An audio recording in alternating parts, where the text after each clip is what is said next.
right, party people, welcome. What's popping? This is another episode of Pop Talk. We are the pundits of pugilism. This is Professor NIMS. I'm giving it up for my man, the Casual Rand. What's up? Boston Jared. Peace. And Coach Dave. All right, so we're going to jump right into the content for the day. On to our last topic, which is the return of Lomachenko. He is fighting Jamaine Ortiz. A lot of people might not know about Ortiz, but he is an undefeated fighter. He is 16-0-1. His last win was probably his most, if not impressive, his most notable win. He beat Jamel, the former Jamel Herring. Jamel Herring in the 10-round decision, and he is getting an opportunity to basically kind of put himself on the map. I did look at one of his previous interviews, and he spoke about his one of his kind of boxing goals, which seems a little kind of short-sighted, was to actually be the first person to give Shakur Stevenson a loss. But he is up against it. He's somebody they list him as orthodox, but watching him fight, he doesn't mind switching in. Like he fights pretty effective from the southpaw stance. But he is a Lomachenko is a 10-1 favorite in this fight. So we're probably not going to see a lot of money coming in there. But we actually don't know where Lomachenko is at in this part of his career. So of course he's been out of action for a minute because he went to serve for his country, Ukraine, in a part of the war. And the last time that we saw Lomachenko in the ring was in December of 2021, where he had a unanimous decision, a very impressive one, I would say, against Richard Comey. So let's start with Coach and then we'll kind of work our way to Boston and to the casual one. And what do you expect to see out of Lomachenko? So of course, if he wins this fight, he is petitioning, we should say, to get an opportunity to fight for the undisputed lightweight championship against Devin Haney. I think Loma will probably beat this guy, man. I didn't have a chance to really these the way I normally would, man. But just looking at a couple of highlights and just trying to check the guy out, man. I don't think Loma is going to have a lot of problem with this guy. The momentary, temporary explosions and sporadic explosion that this guy seemed to do, this Ortiz guy. I think Lomachenko, and again, we don't know. The Ukraine war took stuff out of him. The time off took some out of him, but I think he'll get past this guy. Top rank, do whatever they need to do to work their magic. He gets that Haney fight, and Haney dusts off. That's where I see his. Oh, you think so? Yeah. So the guy I did want to mention, he is. I think that was a good kind of summation of the guy's style, right? He does have these kind of explosions where he does these kind of combinations, and he does have nice quick twitch muscles. And he has fairly good size for the weight class, and he is 26 years old. He has youth on his side, and he has the size on his side as well. And even though Lomachenko is only 34 years old, to me he seems like an older 34. I think just because of his long amateur history. Actually, so Boston, this guy is actually up from your parts. He's from Worcester. He's from Worcester. Worcester. Yeah.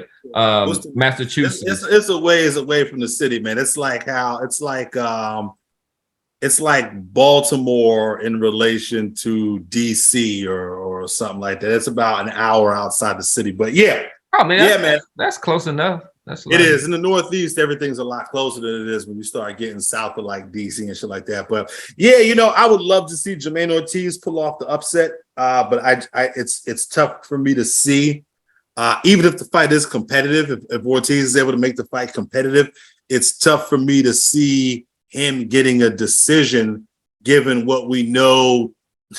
Because Bob Arum told us exactly what the hell he wanted to do, right? He wants to make Devin Haney versus Vasiliy Lomachenko. So even if Ortiz is competitive, man, I don't see him coming away with a decision unless he's somehow able to stop Loma. And I just don't see that. This is such a huge step up for him. But look, maybe Lomachenko gets old. Maybe he gets old overnight. Like you pointed out, Cam, this guy's got a ton of amateur fights, a lot of wear and tear. This guy's had a surgery or two, if I'm not mistaken. And the last guy that gave him trouble was a guy in Salido. Teofimo, but aside from Teofimo was Salido. And both of those guys were a little bit bigger than him. They were more natural 135 pounders. And they were twitchy, kind of explosive guys. So I wouldn't be surprised if Loma, given the time off, given what Jamaine Ortiz brings to the table, maybe goes 12 with this guy, and Jamaine Ortiz has his moments. But I don't see Jamaine Ortiz being able to do enough to get a decision. So I'd love to be able to see him upset the apple cart. I just don't see it. I gotta go with Lomachenko in 12. Well, let me throw a caveat in there, man. Let me throw a caveat in there too. And again, and what I'm gonna do too, Cam, is I'm gonna seriously go back and look at this guy with an eye, instead of just a quick glance, like kind of like what I gave him. But I will say, even just from a quick glance, right? If Lomo gotten old, those angles and movement is not there, he's gonna be in trouble with this kid. Because the kid does sit down and he'll punch. This kid, and again, now I'm coming at you. When I say at first glance, I mean just a couple of clips, some highlights at this guy. Not really, really studying them like I normally would do. But I'm gonna do that, before the fight and come back with my prediction on it. But I will say, if Lomo stands there and he's old and he doesn't move, this kid is gonna touch that boy's body like he ain't never been touched before. I think. I'll put it like that. And I don't know what you saw in the kid, but that's what I think, man. How old's Lomachenko? He is 34 years old. Yeah, 34 with a lot of miles on them legs of his, man. A lot of fights, a lot of rounds boxed. So, and this kid is very, very fresh. Yeah, with, man. Not much amateur experience. Certainly not the hundreds of fights we see from some of these high-level amateurs. And 16 pro fights, man. This kid's fresh. The kid's hungry. Hopefully it's interesting. I hope it's a good fight. I hope it's interesting. It's gonna be interesting, man. But this kid's boxing skill still is nowhere near Lomo's. But what's gonna make it interesting? I'm telling you, if Lomo sit his ass still, trying to prove a point, then this kid's gonna shock him. That youth and that kid's attack to the body, man, gonna shock Lomo, man. That's my 2 cents. Salido wasn't the boxer that Lomachenko was either, but Salido was a journeyman. But he was also a wily veteran that kind of knew all the tricks of the trade. That is also true. A lot more experience than what Jamaine Ortiz is bringing. So with this said, the casual run, casual ran, throwing it to you. So this fight at the Hulu Theater, at the MGM, at Madison Square Garden. Yeah, Madison Square Garden. At Madison Square Garden.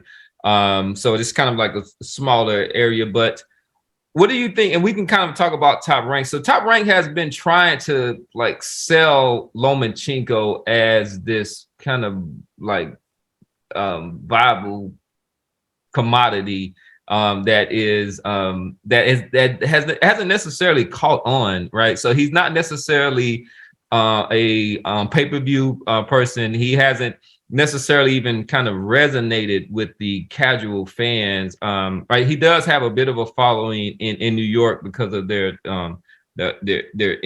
international and Ukrainian population.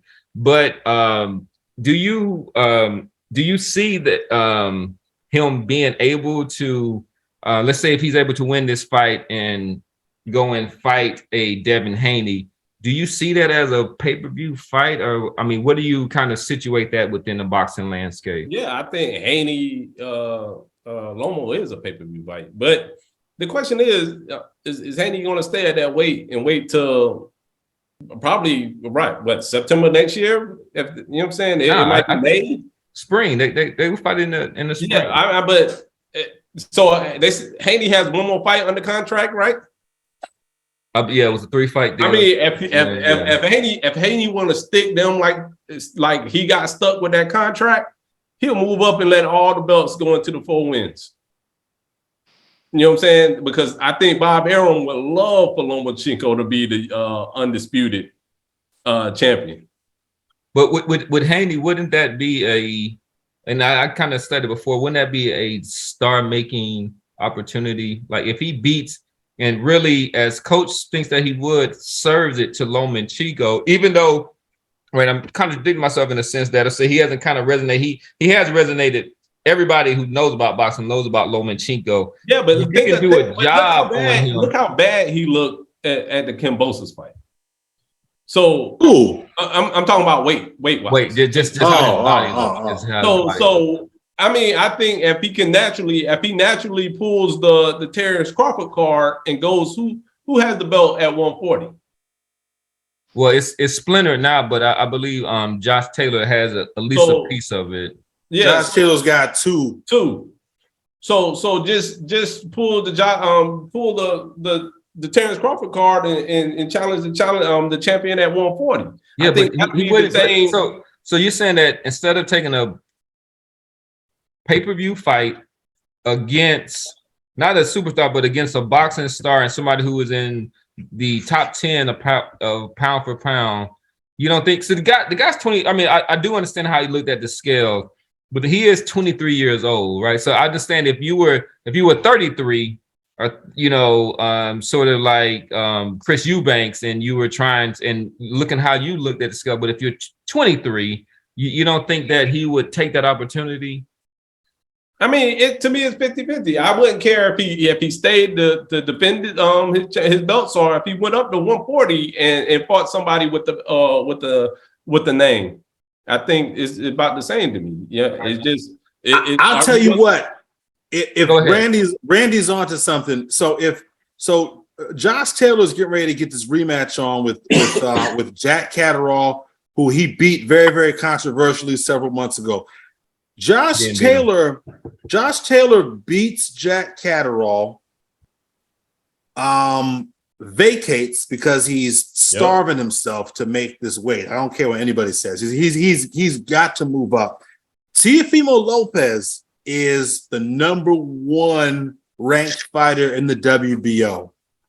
Now, if you're Devin Haney and you're thinking about dollar signs, you absolutely enforce that WBO clause where you can move up and challenge the number 1 guy or the title holder for that belt. So what you'd get hypothetically is Taylor beating Catterall, Taylor vacates, that belt's up for grabs. Teofimo Lopez is the number 1. Devin Haney enforces his WBO magic clause, and you get Teofimo Lopez, Devin Haney for that WBO belt. I mean, rather see that than Lomachenko. Yeah, and then you're not really having to go on Weight Watchers to fucking make weight and shit like that. And I honestly think Teofimo Lopez is I don't know, Dave. What do you think is the more winnable fight for him? You think Devin Haney versus Teofimo at 140, or versus Lomachenko at 135? What's less danger? Damn. Less dangerous, probably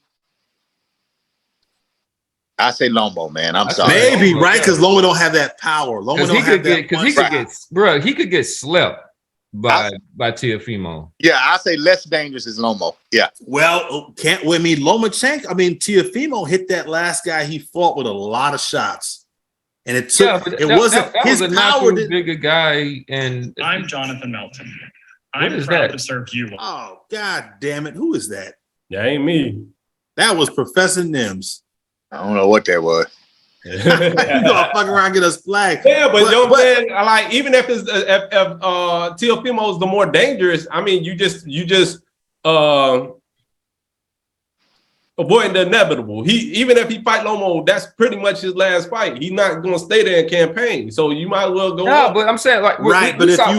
we saw how Josh Taylor looked at his last fight with that, right? So he looked, and this Josh Taylor is not nearly as young. The guy's only 23 years. We've seen guys look like that, and it's just that when somebody he already wants to move up. He already wants to move. I mean, up. every fighter wants. What fighter you haven't talked to that hasn't said, like, man, I'm moving up? Every fighter wants to move up because every fighter hates cut weight. Cam, so all right, when he moves up, he drops 4 belts.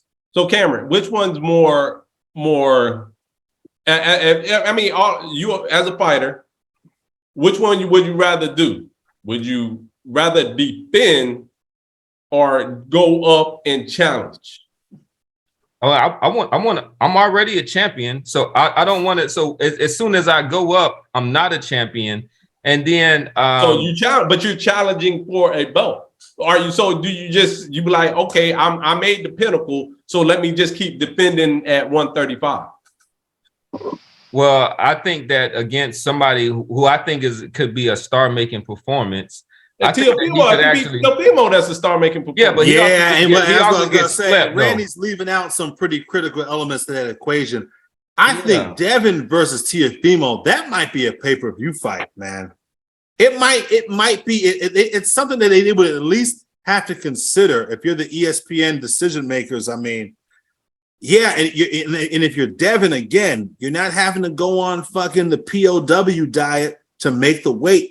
You're coming in nice and strong against a guy who technically is not as good as Loma and is less experienced. And again, I don't know that Teofimo's power is the same at 140 as it was at 135. He was hitting that last guy he fought with a lot of clean shots. And eventually, the power got to him. He got him out of there. But, I mean, we saw somebody like Devin Haney was hitting Kambosos with a lot of clean shots. He wasn't near to getting that guy out there. And even though Lomachenko did, he stopped his previous, not Comey, but the one before that, Nakatani. I don't see him being able to kind of put that type of hurt on him. But I think that selling Haney against Lomo for a vacant title, unless you have a really, really strong. No, Teofimo. I mean, excuse me, against Teofimo at 140 for a vacant title. I think that you would struggle to sell that as a paper. Are you sure? Because Teofimo Lopez got Bud Light. Teofimo Lopez is in a Bud Light commercial. I mean, seen it. I saw it. I was there. Teofimo Lopez, Ryan Garcia. Ryan Garcia is in a GMC commercial that just came out like a week ago. Yeah. He's in Gatorade commercials, GMC commercials. Teofimo Lopez is in Bud Light commercials now on ESPN. Well, I mean, that's one of his sponsors now. I mean, I don't know. Who else doing them kind of commercials? I would love to do an experiment when just go down the street and say, do you know who Teofimo is, or do you know who Lomachenko is? And I mean, in New York City, you're probably going to get. It depends on where you at. In New York City, it could be 50-50. But let me ask Dave. Let me ask Dave a question. Dave, we've kind of talked about this before. Do you think, given what we've discussed with Devin Haney and his really, really, really having to cut to make weight, do you think his punching power increases when he goes up in weight, or does it stay about the same, or is it's just impossible to know? No, it's not impossible to know. And all honesty, man, so this, let me give you my answer, man. So, because it could go either way. And it's always going to be about, so remember, that punching power is always going to be about the delivery. So Haney's, boxing, throwing the jab, kind of on the outside, not really super duper even sitting down now. You know what I'm saying? At the current weight. If he moves up and maybe those guys hit a little harder, at what 140, some of those guys might be coming down 10 pounds or whatever to make that weight, so that strength might be there. It might even hit him in his mind a little bit more, not even to sit down. Let me really work my damn jab and not be there. So I can't say, his punching power should increase. It should increase, but it's still going to be about the delivery of that shot. If I'm always on the go and moving and not sitting down throwing those punches, I'm not going to be hitting as hard as I'm going to hit. I'm going to honestly be taking away damn near 25, 30% of my power. Then if I take some time and sit down instead of doing a little, trying to get out there, man. There might not be an answer you look for, but I can tell you that if he goes up in weight, he puts on the strength, that it should. And anybody that tells you that you can't, a person hit as hard as they hit, that's a lie. You can increase your punching power based off of both strength and delivery. If I'm hitting you like this, that might not hurt as hard as if I hit your ass like that. So anybody that tell you can't teach punching power or you can't develop power, you hit as hard as you hit, period, they're lying to you. You can increase your punching power. So he should hit harder. I just don't think he really would, because he'd still be on his bike, and probably more so on his bike, because those individuals at that weight hit a lot damn harder. He gonna be they're gonna be, and I'm looking at it. He hasn't stopped an opponent since he retired Abdullayev in the 4th round, and that was in 2019. But a lot of times as you step up in competition,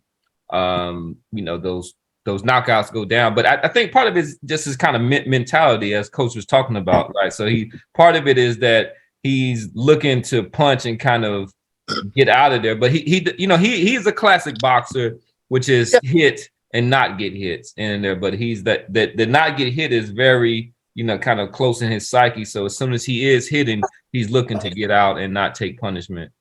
Well, let me ask. So, Dave, what did you make of Teofimo's power? Another guy, 135 guy, moving up. Did you see the same kind of power that he demonstrated at 135 pounds? Because to me, the power was not quite the same. Because, like you said, you're fighting against guys who are coming down from 160 pounds, 165 pounds, or whatever, down to now 140 pounds. And so what did you make of Teofimo's power? So it's gonna be always a mixture of both, man. When you get up in there, man, I still think Teofimo has the power. Now I can't speculate and talk about the chin in terms of the opponents, because that's just gonna always be a factor too, man. It's gonna be the delivery and the resistance of the chin that you're trying to throw that thump on, man. So I think Teofimo's power is still there. That last, I think the last fight, whatever, when he was hitting the guy a lot, this was like a fight where he was coming back. Who knows what was on his mind, man? I don't know. I hope I'm thinking about Teofimo. Am I thinking about Ryan Garcia? Well, Teofimo, they both got stoppage wins in their last. Yeah, it was but with Ryan Garcia, he was probably a little more dominant. And this was like Teofimo.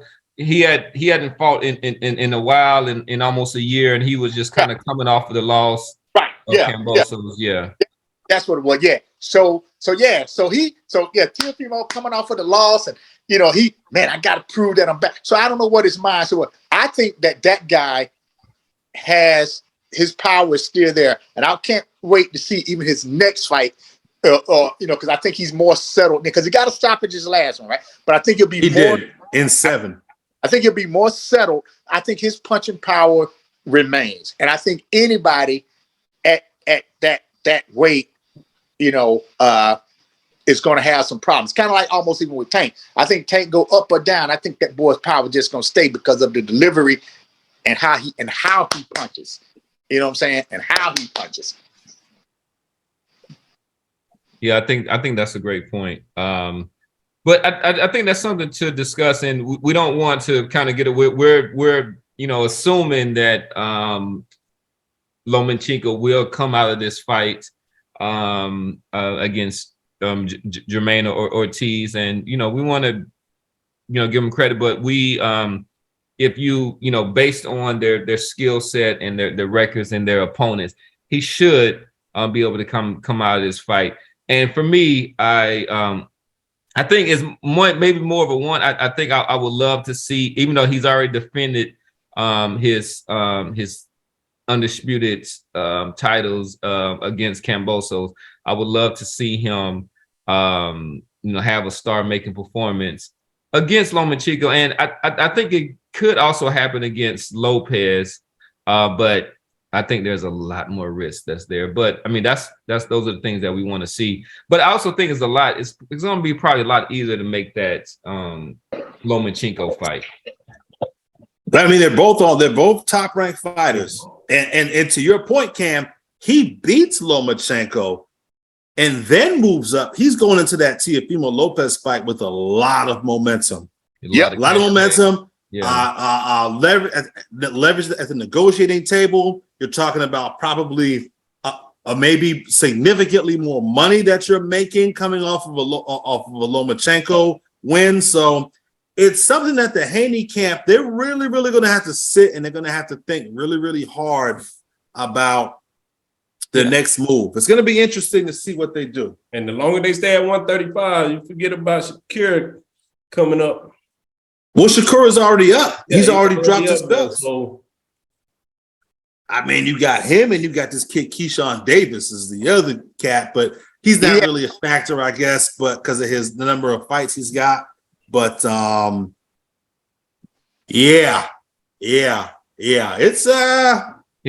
to be interesting to see what they do, man. It's going to be interesting to see what they do. Yeah. But I mean, the first thing that kind of everything, it becomes a moot point that Lomachenko has to do his business on there. So let's go ahead to round out. Let's go ahead and get your predictions. So one, I want to say that according to MGM, Lomachenko is a 2,000 to 1 favorite. So, a 20 to 1 favorite, but he's negative 2,000. So meaning that you would have to bet $2,000 to get back $100. And even though he was close to a 10 to 1, I saw that Ortiz was a negative 900.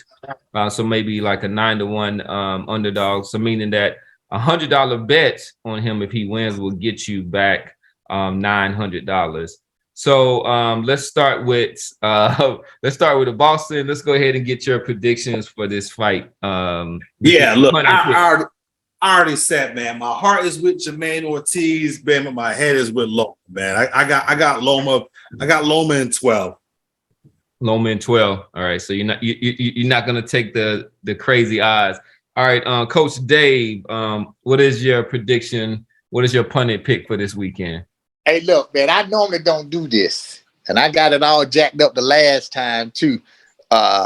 With this, but them odds though. You said 100. I could bet $100, and then what? Get back. Win 900. Get 900, and it might even go up to 1,000. Yeah. Right. You better.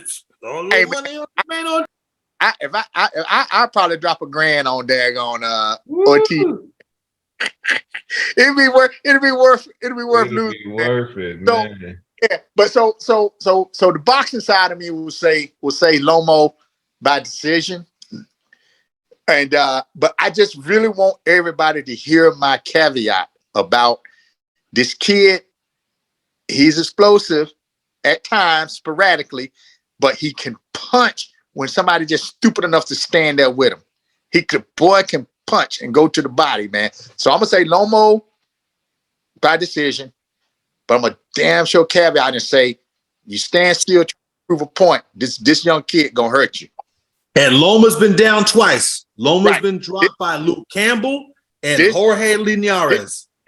This kid will hurt Lomo, and he punches a lot. So Lomo by decision. Be smart. Get the hell on up out of there. Do what you got to do. But you stand there being stupid, this dude gonna hurt you, and he gonna hurt you early. All right, the casual one. What is your pundit pick? Man, nothing different. Lomo by decision. Yeah, I'm gonna end it with my pundit pick. So I got Loma. I think that Loma will have enough just kind of boxing, guile to kind of get through, but I think we might even see him get a little bit old in this fight. So I think it's going to be a tougher than expected decision for Lomachenko. But as soon as I unfreeze, I'll finish my point. So I'm going to go with him. I'm not going to go with the crazy eyes. But so I think there you have it. I think all the pundits are picking Lomachenko to win by a decision. Some saying maybe a tough decision. Coach has his caveat to say that if he does, in fact, get old in this fight overnight, that you might see an upset. So if you are feeling a little jumpy, go ahead and put down 100 or 2 or maybe 3 on your man Jamaine Ortiz and see how that works out for you. So with that said, this is Professor NIMS. I am signing off for the Pundits of Pugilism. I want to make sure that you do like and subscribe to this channel. We also want to hear your comments, right? So we want to look for ways to kind of improve the show. If you want to get at some of the pundits, we encourage all of that. But we're looking to grow this channel, and we appreciate all of y'all for rocking with us. Keep it popping, y'all. Peace out.